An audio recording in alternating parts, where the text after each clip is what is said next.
২৪ ঘন্টায় ৫ কাহন নিয়ে আমি সব্যসাচী আপনাদের সঙ্গে। আজ এক অমানবিক অস্বস্তিকর খবরে চোখ রাখবো আমরা, কারণ সকাল থেকে যে খবর আমরা দেখাচ্ছি, শোভাবাজারে ফুটপাতবাসী একরত্তি শিশু ৭ মাস বয়স, তাকে যৌন নির্যাতনের অভিযোগ উঠছে। ৭ মাস বছর বয়সী এক শিশু, সেও রেহাই পাচ্ছে না। আরজিকর ঘটনার আবহ এখনো পর্যন্ত চলছে। খুব তাড়াতাড়ি হয়তো দ্বিতীয় চার্জশিটও দেওয়া হবে তদন্তকারীদের তরফে। তার মধ্যে আবার এই ঘটনা, বারবার একই ঘটনা, একাধিক জেলায়, বিভিন্ন জায়গায়, বিভিন্ন রাজ্যে। এই অসুখে সারবে কি করে? একমাত্র ধর্ষণই, এই ধর্ষক যারা, মৃত্যুদণ্ডই কি এর একমাত্র ওষুধ? এই নিয়েই চর্চা করব আমরা। এবং যে প্রশ্ন উঠছে যে একরত্তি শিশু, তিনিও রেহাই পাচ্ছে না, সেও রেহাই পাচ্ছে না। একেবারে তাকে যৌন নির্যাতন করে ফুটপাতে ফেলে দিয়ে যাওয়ার অভিযোগ উঠছে। শোভাবাজারে ৭ মাসের শিশু, তাকে যৌন নির্যাতনের অভিযোগ উঠেছে। এই ধর্ষণের অসুখ কমবে কিভাবে তা নিয়ে তরজা চলছে। এবং এই প্রশ্ন আজকেও রাখবো, এবং যে প্রশ্ন রাখবো, মৃত্যুদণ্ডই কি এর একমাত্র দাওয়াই? ন্যায় সংহিতায় কি সংশোধনী প্রয়োজন? এই নিয়ে আজকে আলোচনা ৫ কাহনে।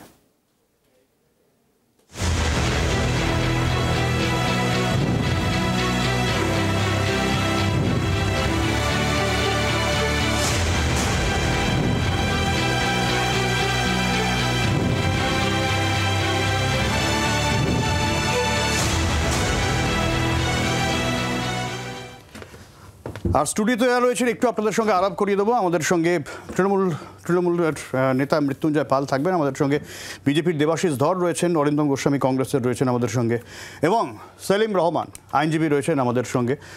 সেলিমদার কাছ থেকেও গোটা বিষয়টা বুঝে নেওয়ার চেষ্টা করব, কারণ এখনও পর্যন্ত সেলিমদা অপরাজিতা বিল আর ন্যায় সংহিতা এই নিয়ে কিন্তু রাজনৈতিক তরজা চলছে। আর যখন চলছে, তার মধ্যেই যে খবর আপনাদের জানাচ্ছিলাম, ৭ মাসের শিশু, সেও রেহাই পেল না। শোভাবাজারে ফুটপাত থেকে তুলে নিয়ে গিয়ে ৭ মাসের শিশুকে যৌন নির্যাতনের অভিযোগ করেছে।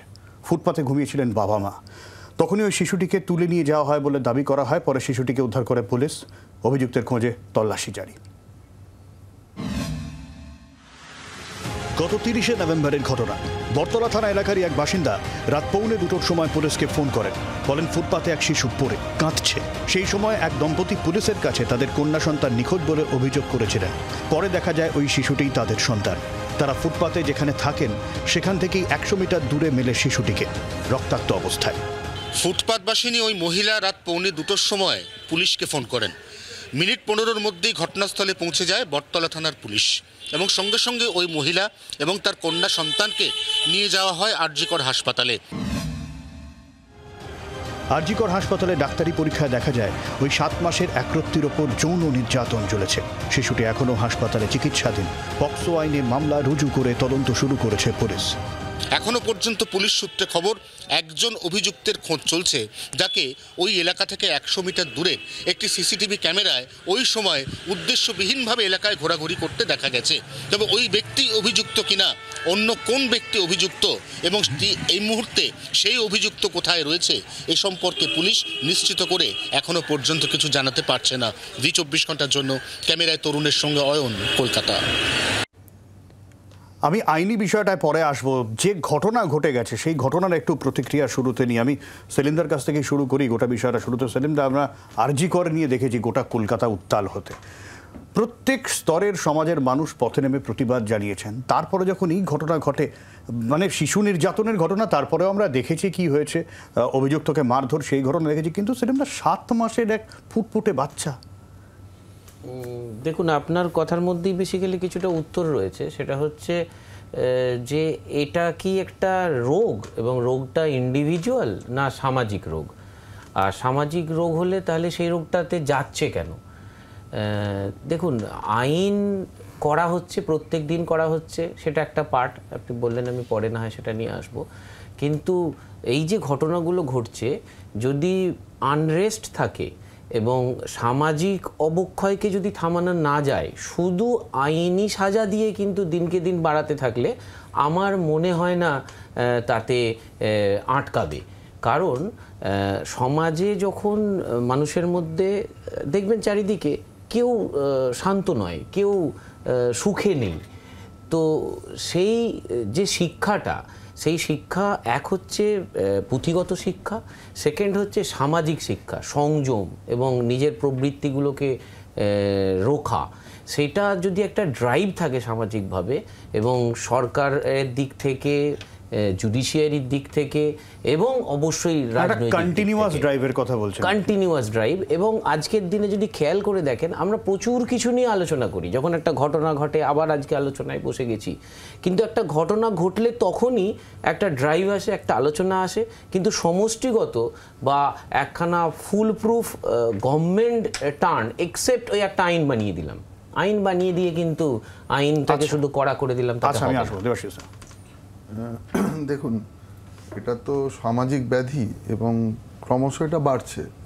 আমি যদি একটু পিছনে ফিরে যাই, ধরুন 20-25 বছর আগে যখন আমরা মানে ছাত্র ছিলাম, সেই সময়টা আমরা যে পরিস্থিতির মধ্যে দিয়ে বড় হয়েছিলাম, সেখানে কিন্তু আমরা এই শিক্ষা ব্যবস্থাটাকে যথেষ্ট সম্মান করতাম। বিশেষ করে আমাদের কাছে মাস্টারমশাই বা যারা প্রফেসর ছিলেন, আমরা যেভাবে তাদের কাছ থেকে শিক্ষা পেয়েছি এবং তারা আমাদের শাসন করতেন যখন, আমরা ওটা মাথা পেতে নিতাম বা ওর বাইরে বেদবাক্যের বাইরে যাওয়া আমাদের পক্ষে সম্ভব ছিল না।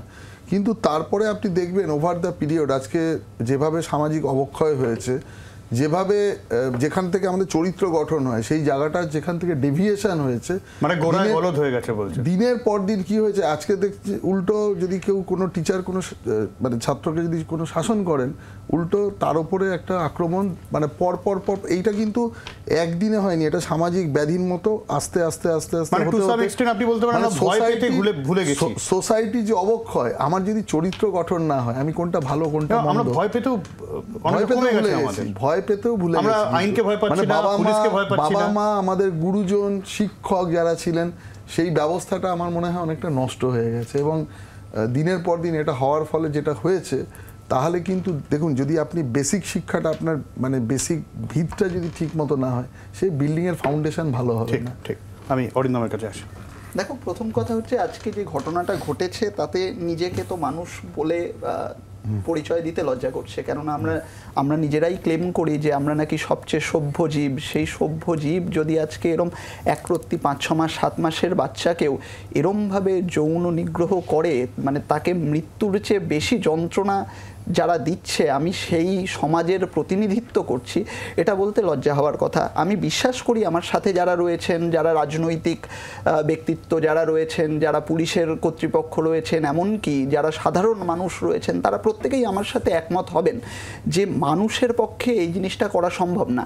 আমি পরিষ্কার বলছি, এর পেছনে যৌন বিকৃতি ছাড়া আর কিছু থাকতে পারে বলে আমি মনে করি না। কিন্তু সমস্যাটা কোথায়? সমস্যাটাই যেটা বলছিলেন, আমি অনেক অংশে একমত যে গোড়াতে গলদ কেবলমাত্র শিক্ষার জায়গাটায় নয়, গোড়াতে গলদ কেবল শেখানোর জায়গায় নয়। কেননা আমি বিশ্বাস করি যে প্রত্যেকটা বাবা মাই তার সন্তানকে এই শিক্ষাটাই দেয় যে সে বাচ্চা হোক, বয়স্ক হোক, মহিলা হোক, পুরুষ হোক, তাদেরকে সম্মান করতে হবে, তাদের ওপর যেন কোনো রকম অত্যাচার না করা হয়। এই শিক্ষাটা আমার মনে হয় প্রত্যেকের বাড়ির থেকে দেয়। কিন্তু যেখানে এই যৌন বিকৃতিটা রয়েছে, সেই যৌন বিকৃতিটার আশাটা, সেই যৌনত বিকৃতিটা তৈরি হওয়াটা নিজের মনস্তাত্ত্বিক, আর এই নিজের মনস্তাত্ত্বিক যে গড়ন, সেই গড়নের আরেকটা মানে অত্যন্ত খারাপ দিক হলো মহিলাদের, মেয়েদের, মহিলা সমাজকে কেবল ভোগ্য পণ্য হিসেবে কোথাও না কোথাও চিন্তা করা।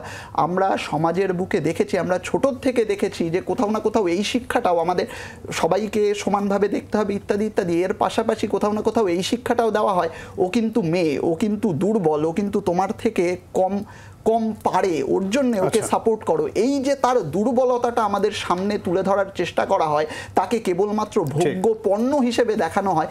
এইটা কিন্তু ছোটোর থেকেই একটা পুরুষের, বলবো যে তার পুরুষ সিংহত্ব, আর সেই পুরুষ সিংহের বহিঃপ্রকাশের জায়গায় একটা নারী শরীর, এইটা কিন্তু আমার মনে হয় একটা খুব বড়।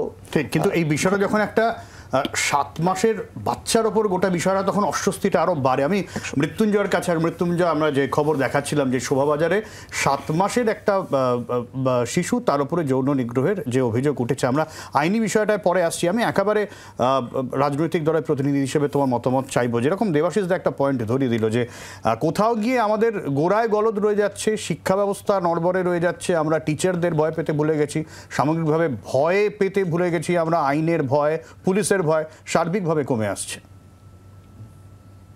মানে শুধু ভয় দিয়ে তো কিছু, মানে ভয় থাকা দরকার, নিশ্চিতভাবে ভয় একটা দরকার, ভয় থাকতে হবে, কিন্তু সমাজে প্রশাসনিক ভয় বা যে কোনো ভয়ের মাধ্যমে কি এই সামাজিক ব্যাধিটাকে দূর করা যায়? আমার মনে হয় না।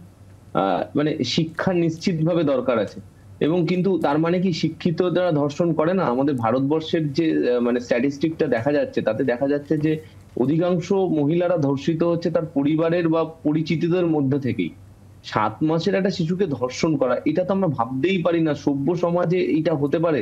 মানে আজকে পশ্চিমবঙ্গে হচ্ছে, আমরা 3-4 দিন আগে দেখলাম হরিয়ানার একটা 3.5 বছরের, আমি কিন্তু কোনোটাই জাস্টিফাই করছে না, প্লিজ আমায় ভুল বুঝবেন না, 3.5 বছরের হরিয়ানার একটা বাচ্চাকে ধর্ষণ করা হয়েছে।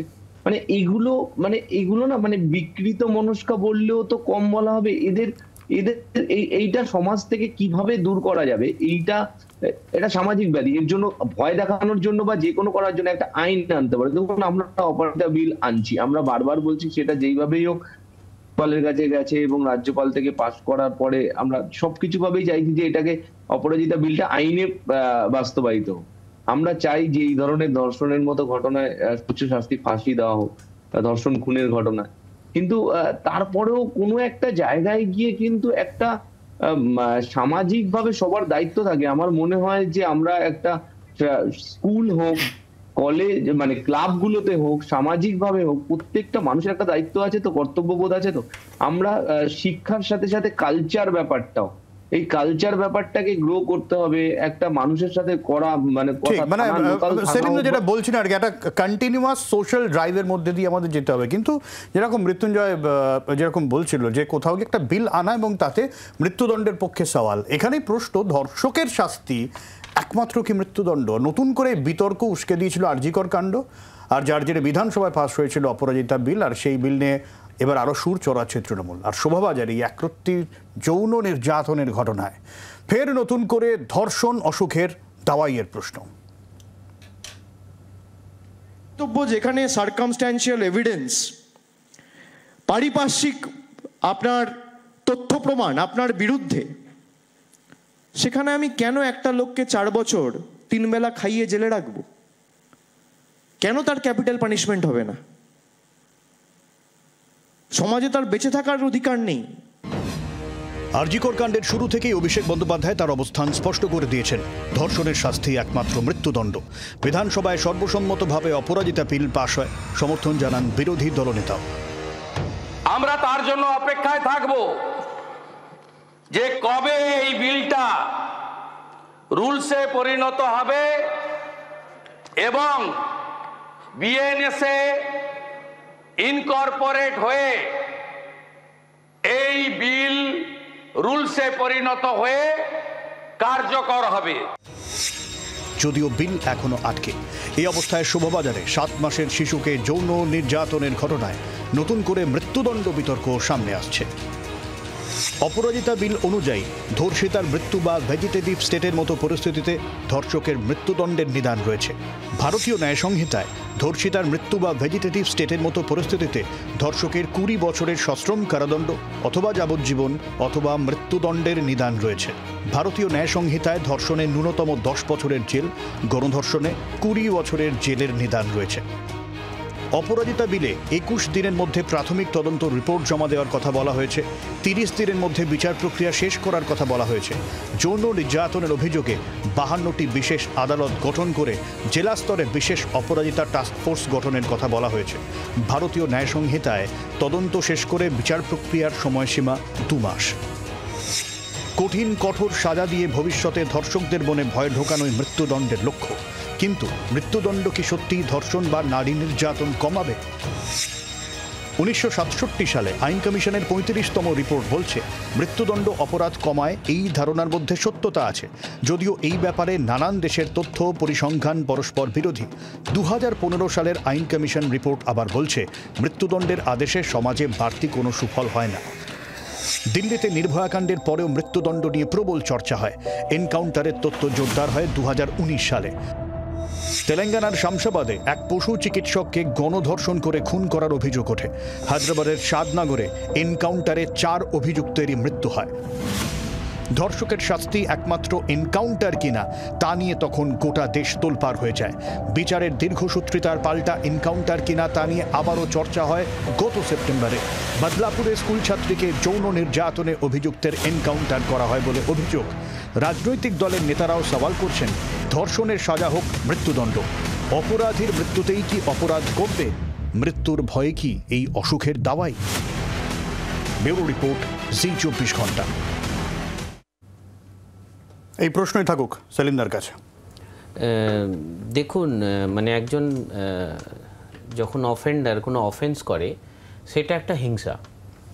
স্বভাবতই আমি যদি শুধু হিংসা দিয়ে ওটাকে আটকানোর চেষ্টা করি, কিন্তু সেটা হিংসার বদলে হিংসা হচ্ছে। এটা স্টেট স্পন্সর, তার আমরা আইনই বলছি, এটা নয়। আজকে দেখবেন মানবাধিকার আইন নিয়ে সারা বিশ্বে চর্চা চলে। হিউম্যান রাইটস ইস্যুতে আপনি যত সেকশনকে স্ট্রঙ্গার করবেন, যত পানিশমেন্ট হার্স করবেন, তত কিন্তু আর একদিকে কিন্তু হিউম্যান রাইটসের ভায়োলেশন হচ্ছে। মানে 7 মাসের শিশুকে যে যৌন নির্যাতন করে তার কি মানবাধিকার? আসছি, মানে এগুলো তো থিওরিটিক্যালি হতে পারে সেলিমদা, সাধারণ মানুষ যারা তারা বলবেন এর মানবাধিকার থাকা উচিত, এটা নিয়ে প্রশ্ন তুলবেন। আসছি, আমার মতে পানিশমেন্ট দিয়ে শুধু রোখা, আপনি দেখলেন 2 রকম কমিশনের রিপোর্ট ছিল সেটা, এবং শুধু আমাদের দেশ নয়, এটা নিয়ে তো সারা বিশ্বেই চর্চা হয়। কিন্তু একটা বড় মতামত উঠে এসেছে হিউম্যান রাইটস অ্যাঙ্গেল থেকে যে ক্যাপিটাল পানিশমেন্ট দেওয়া যাবে কিনা। এতদিন ক্যাপিটাল পানিশমেন্ট একমাত্র মৃত্যুর বদলা হিসেবে দেওয়া যেত, সেটাও কিছু সিলেক্টেড দেশে।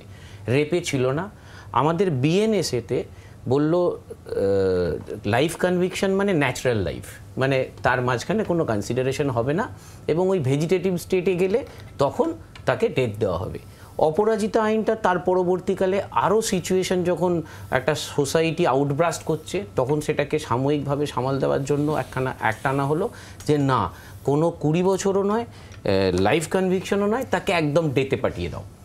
কিন্তু সেলিমদা, যখন এই বিল আনা হচ্ছে, যখন সেখানে সব দল সমর্থন করছে, তার মানে এটাই সমাজের দাবি। এক্স্যাক্টলি, আপনি যেটা বললেন, দল যেটা সমর্থন করছে, সমস্ত দল কিন্তু রাজনৈতিক দল। রাজনৈতিক দল তার সাময়িক যে বেনিফিট, সেই বেনিফিটের জন্য সমস্ত রাজনৈতিক দল চাইবে, এবং আমরা দেখছি চলে সমাজে যে সাময়িক বেনিফিট আমি কিভাবে পাবো, আমি এই করা করে দিচ্ছি। সেলিমদা, আমরা যখন এটা সোশ্যাল মিডিয়ায় পোস্ট করছি, বেশিরভাগ মানুষের কমেন্ট হচ্ছে ফাঁসিতে ঝুলিয়ে দেওয়া হোক, গুলি করে মেরে দেওয়া হোক, এই রাগটা মানুষের মধ্যে আছে। আপনাকে আমি শুরুতেই বলেছিলাম, সমাজে একটা আনরেস্ট এবং রাগ তৈরি হচ্ছে। যখন আমি খুব ভ্যালু দিয়ে ওটাকে সামলাতে পারছি না, তখন মনে হয় তাকে মেরে সামলায়, কিন্তু মেরে সামলানোটা কখনো কিন্তু সমাধান নয়। তাতে কিন্তু ওই দাঁতের বদলে দাঁত হতে থাকলে একসময় কিন্তু সমাজ ফাঁকা হয়ে যাবে। আচ্ছা, আমি আসবো। আমি কিন্তু মৃত্যুঞ্জয়, অপরাজিতা বিলে একেবারে সরাসরি মৃত্যুদণ্ডের কথা বলা হচ্ছে, এখানে কোনো রেয়াত করার জায়গা নেই। আমার মনে আছে অভিষেক বন্দ্যোপাধ্যায় এনকাউন্টারের তথ্য সামনে এনেছিলেন যখন আরজিকর ঘটনার সামনে আসে, যদিও এখনো বিল আটকে রয়েছে। না, আমরা তো পরিষ্কার বলছি যে আমাদের কোনো এদিকে কোনো দ্বিচারিতা নেই। আমরা পরিষ্কার বলছি যে যদি কোনো ধর্ষণের মতো ঘটনা ঘটে এবং সেটা যদি প্রমাণিত হয়, তাহলে মৃত্যুদণ্ড হোক। এটা তুমি দেখো, সমাজের, উনি বলছিলেন সমাজ আনরেস্ট হয়ে যাচ্ছে, কিন্তু আমরা তো সেই সবাই সমাজের অংশ। সমাজের দাবিটাকেও তো আমরা অস্বীকার করতে পারি না। সমাজ যদি চায় যে একটা 7 মাসের বাচ্চাকে যৌন নির্যাতন করবে, একটা 3.5 বছর বাচ্চাকে ধর্ষণ করা হবে, একটা 5 বছরের বাচ্চাকে ধর্ষণ করে খুন করা হবে, ভারতবর্ষের যে প্রান্তেই হোক, তাহলে তার মানে সেটা সমাজের একটা তো ভয় থাকতেই হবে। একটা সোশ্যাল ড্রাইভ নিশ্চিতভাবে দরকার, যেখানে সামাজিকভাবে থানার মাধ্যমে হোক, স্কুলের মাধ্যমে হোক, কলেজের মাধ্যমে হোক, ক্লাবের মাধ্যমে হোক, যে কোনো ভাবে হোক, গণসংগঠনের মাধ্যমে হোক, একটা সামাজিক ড্রাইভ থাকবে। তার সাথে তো আইনটাকেও এত কঠিন দিতে হবে যে মানুষ কিছু করার আগে, দেখুন, পুলিশকে মানুষ ভয়ও পায়। পুলিশ যেরকম মানুষের বন্ধু হয়, পুলিশ মানুষকে ভয়ও পায়। পুলিশকে ভয় যদি না পেতো, তাহলে তো সমাজ প্রত্যেকটা মানুষের জন্য একটা করে পুলিশ রাখতে হতো, তাহলে তো ক্রাইম কন্ট্রোল করার জন্য। তাহলে মানুষ কিছু না কিছু জায়গায় তো ভয়টাও কাজ করে, ভয়টা নিশ্চিতভাবে দরকার। আইন, তাহলে তো আইনের প্রত্যেকটা আইনের আলাদা আলাদা ধারা থাকতো কেন তাহলে থাকতো কেন? তাহলে তো থাকতোই না। তাহলে প্রত্যেকটা ক্রাইমের জন্য আলাদা আলাদা সেকশন আছে। তুমি কোনটা কতটা কঠোর তার জন্যই তো কোনোটা মৃত্যুদণ্ড, কোনোটা 2 বছর, কোনোটা 4 বছর এবং কোনোটা 6 মাস বা 7 মাস। সাজাগুলো তো ওইভাবেই হয়। আচ্ছা, আমি আসবো আমি এইটা নিয়ে দেবাশিসদার কাছে আসবো, কারণ বিধানসভায় যখন বিজেপি এই বিলকে একেবারে সর্বসম্মতভাবে তারা সাপোর্ট করলো, কিন্তু এখনো কেন বিল আটকে? এবং দেবাশিসদা, তুমিও মনে করছো কিনা যে এইরকম মৃত্যুদণ্ডেরই কঠোর সাজা হওয়া উচিত, অন্তত সেলিমদা যে থিওরি দিচ্ছে তার বাইরে বেরিয়ে? আমি আসবো একটা বিরতির পর, সঙ্গে থাকবো।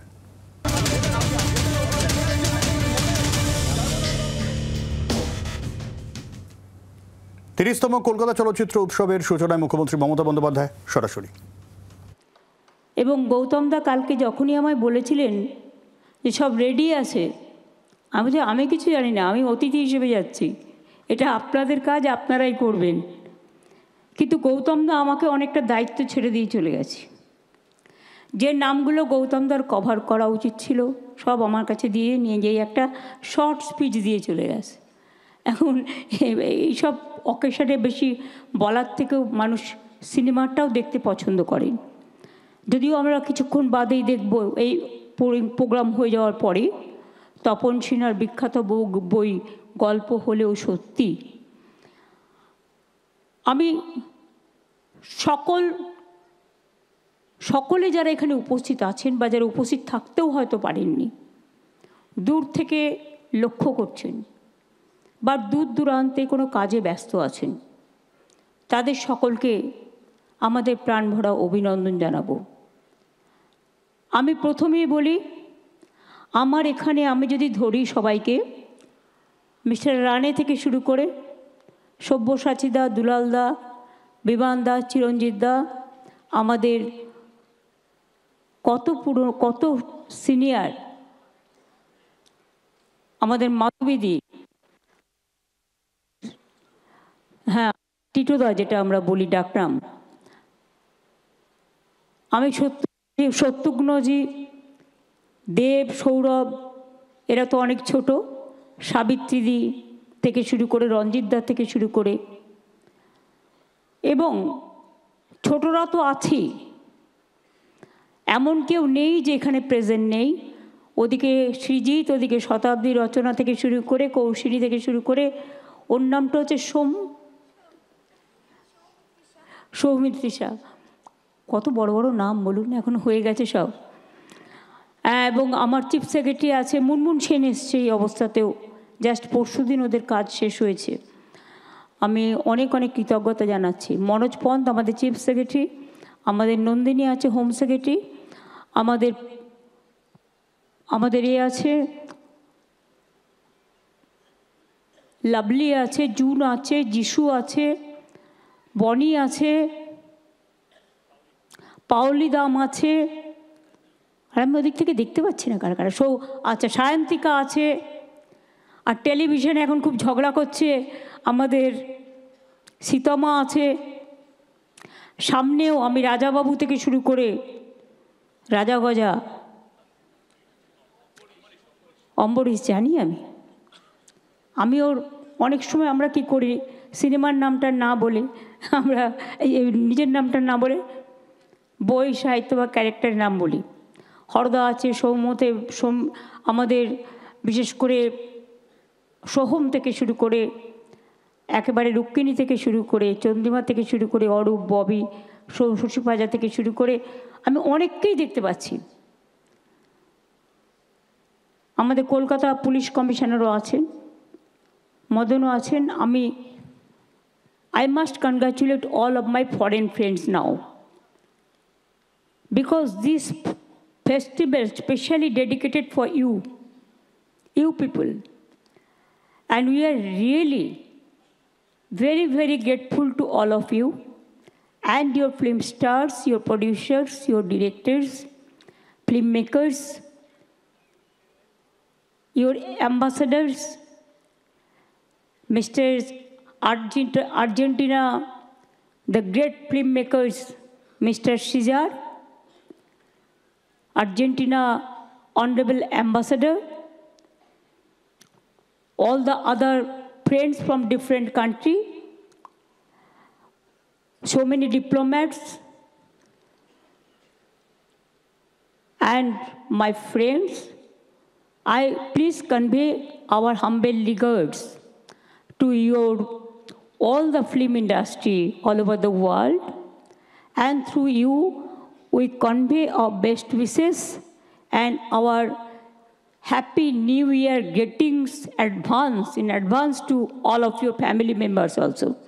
Thank you very, very much for coming over here, and please do come again and again. Because you know, cinema means there is no boundary.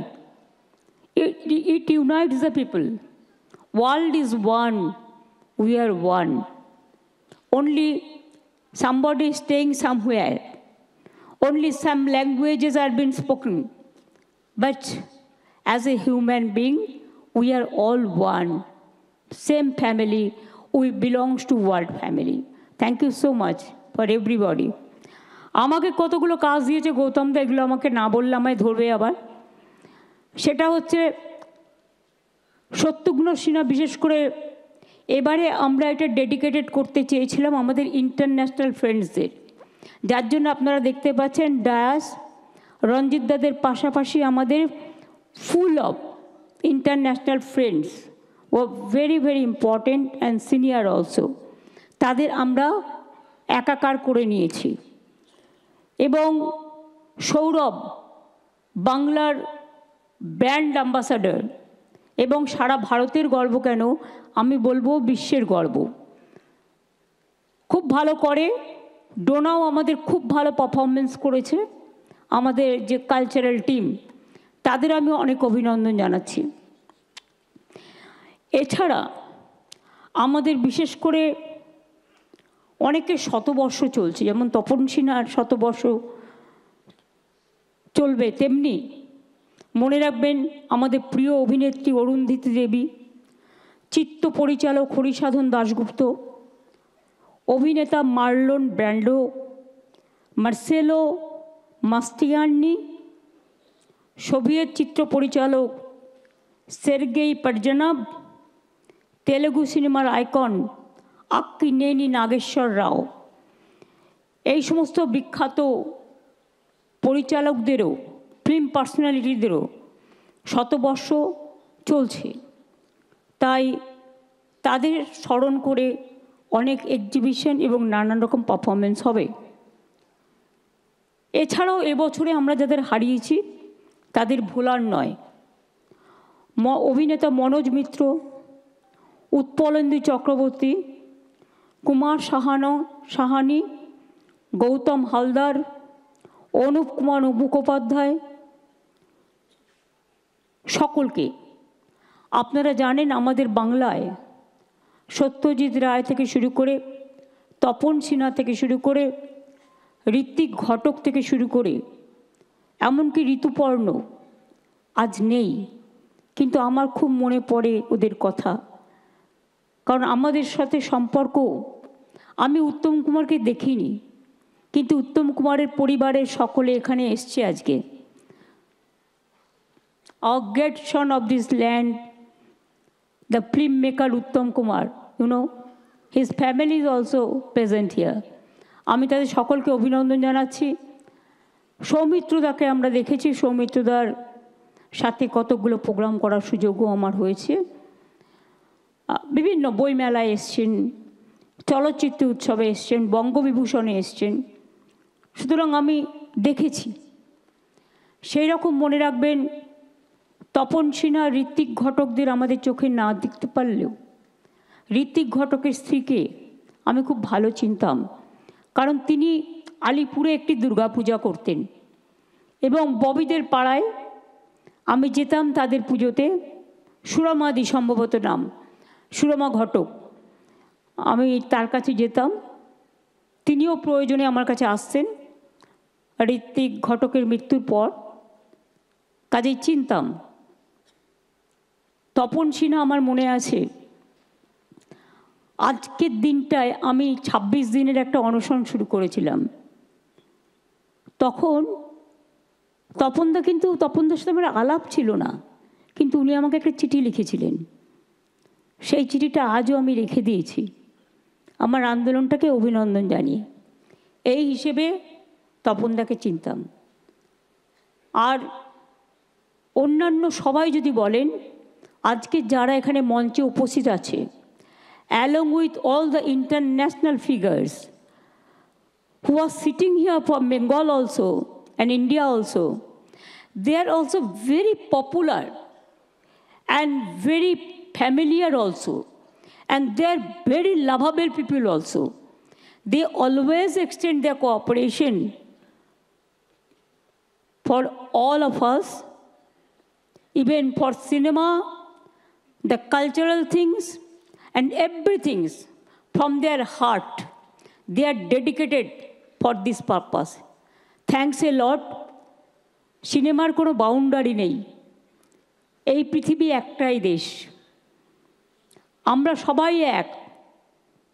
ইতিহাসটা আলাদা হতে পারে, জিওগ্রাফিটা আলাদা হতে পারে, রংটা গায়ের আলাদা হতে পারে, পোশাক পরিচ্ছদ আলাদা হতে পারে, ভাষা আলাদা হতে পারে, কিন্তু যারা সিনেমা প্রেমী মানুষ, তারা সিনেমাকে যারা ভালোবাসে, এবং এখন আমি দেখছি অনেক ইয়াং ছেলে মেয়েরা তারা জীবিকা করে নিয়েছে, জীবন জীবিকা করে নিয়েছে।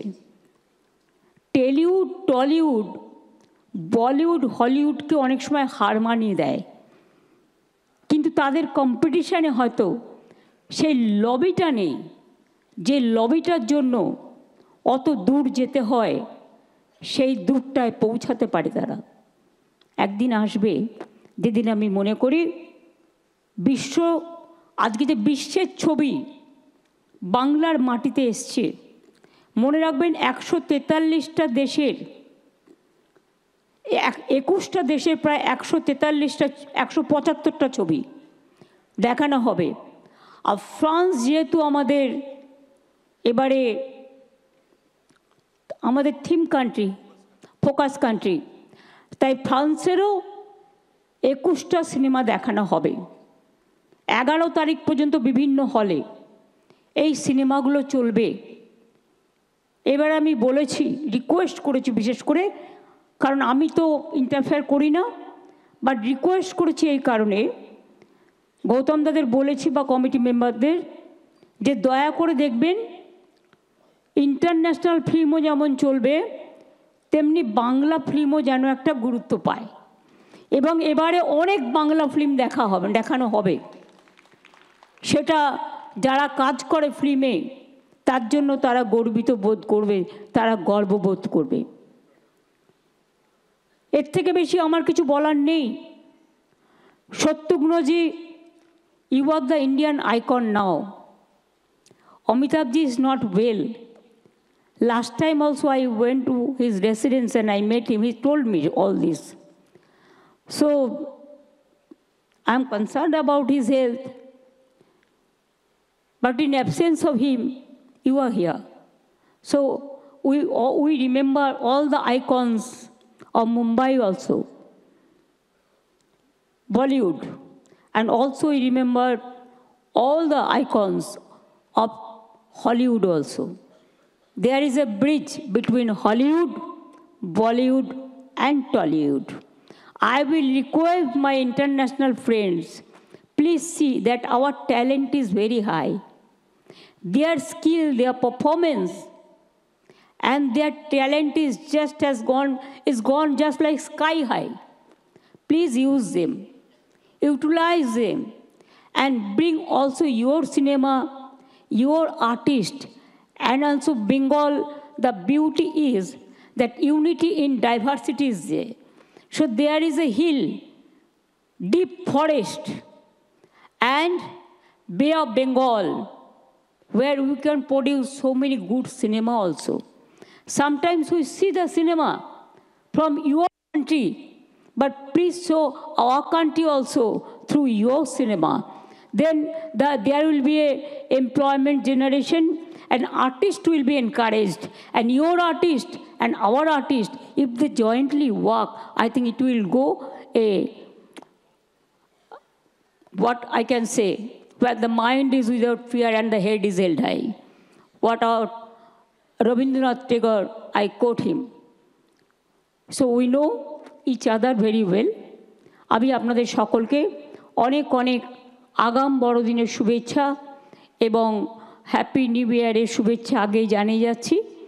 আমাদের এখানে হীরালাল সেন পুরস্কার দেওয়া হবে, আরও নানা রকম পুরস্কার দেওয়া হবে, অনেক কন্টেস্টও হবে। আমরা চাই মানুষ ভালো থাকুক, সবাই ভালো থাকুন, সবাই সুস্থ থাকুন। Health is wealth, money is not wealth, health is wealth. স্বাস্থ্য ভালো থাকলে সব থাকবে। আর ছোটরা এবং টেকনিশিয়ানরা, প্রডিউসাররা, ডিরেক্টররা যারা নিচে বসে আছেন, হয়তো সবাইকে এই ছোট্ট মঞ্চের জন্য আমরা জায়গা দিতে পারিনি, কিন্তু আমাদের হৃদয়ে আপনাদের জায়গা আছে। আপনারা সকলে ভালো থাকুন, সুস্থ থাকুন, সুন্দর থাকুন। বাংলা এগিয়ে চলুক বিশ্ব পানে, বাংলা জয় করুক বিশ্বকে, বাংলা হোক বিশ্ব বাংলা। জয় হিন্দ, জয় Bangla. International film festival long leave.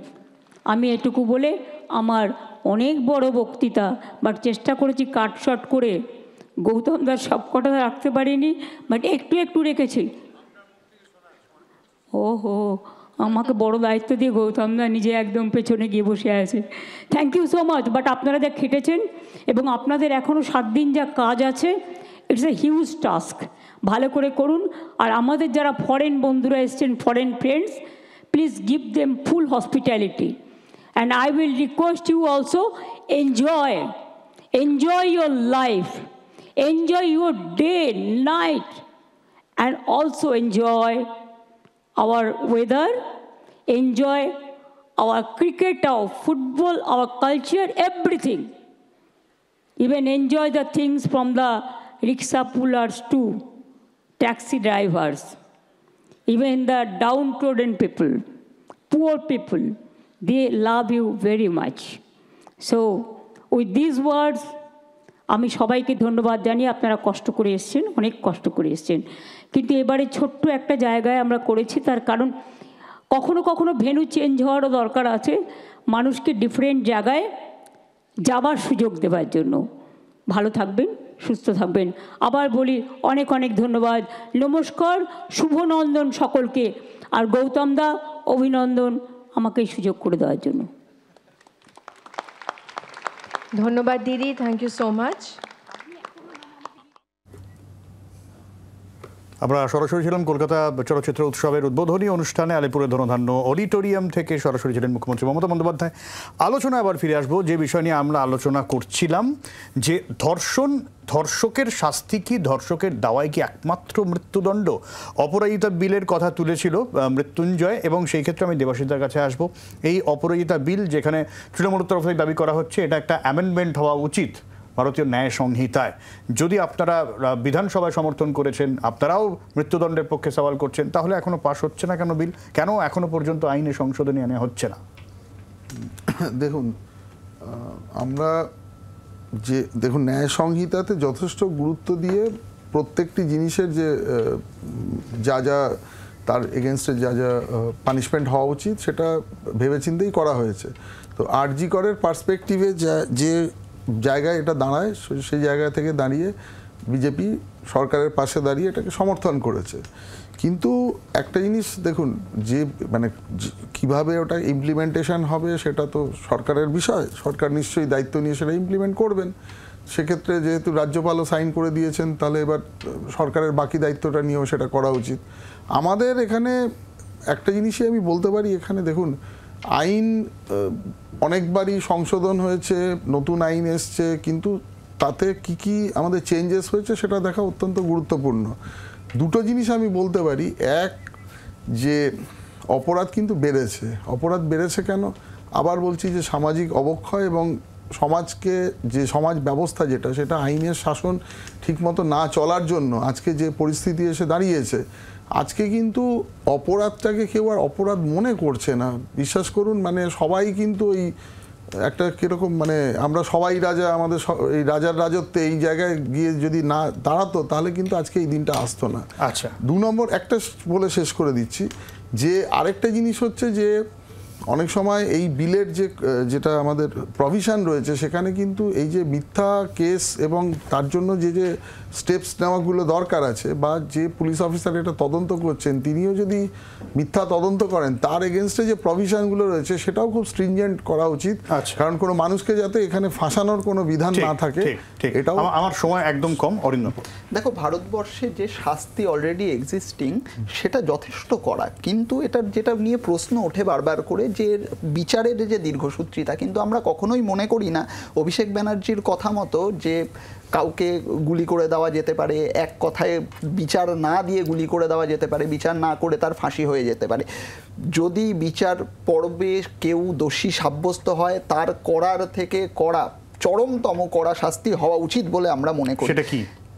সেটা হতে পারে শাস্তি, সেটা হতে পারে যাবজ্জীবন, সেটা হতে পারে ফাঁসি, কিন্তু করার থেকে করা সেটা কখনোই যেন বিচার ব্যবস্থাকে ওভারট্রাম করে না হয়, বিচার ব্যবস্থাকে এড়িয়ে না হয়, 1 নম্বর।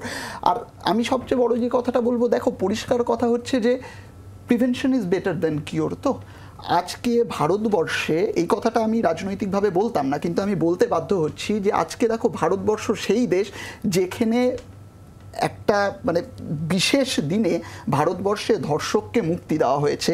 ভারতবর্ষ সেই দেশ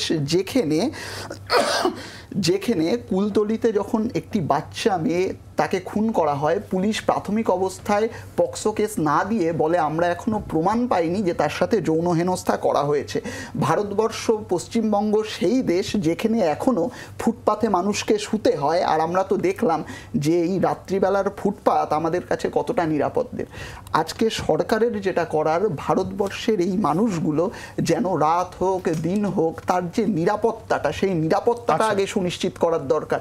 শাস্তি যেটা আমাদের অলরেডি এক্সিস্টিং সেটা তো রয়েছে। আর আমি দেখো, বিশেষ করে ছাত্র রাজনীতি করি, আমার কাছে শিক্ষা দেওয়াটা একটা মানে শিক্ষাটা একটা বড় বিষয়। আমি যেটা দিয়ে আমার রাজনৈতিক হাতে করি, পরিষ্কার কথা বলছি যে যেটা আমি প্রথমেই বলছিলাম যে মনস্তত্ত্বের যে সমস্যাটা, সেটার জন্যে মেন্টাল হেলথ নিয়ে প্রত্যেকটা স্কুল, প্রত্যেকটা কলেজে অবশ্যই ক্যাম্পেনিং করানোর দরকার। মহিলা শরীর যে কেবল ভোগ্য পণ্য নয়, সেটা নিয়ে ক্যাম্পেনিং করানো দরকার। যেটা শুরুতেই সেলিমদা বলছিলেন, আমি সেলিমদা তোমার কাছেই আসবো। একটা বিরতির সময় হয়ে গেছে, ফিরে আসবো বিরতির পর।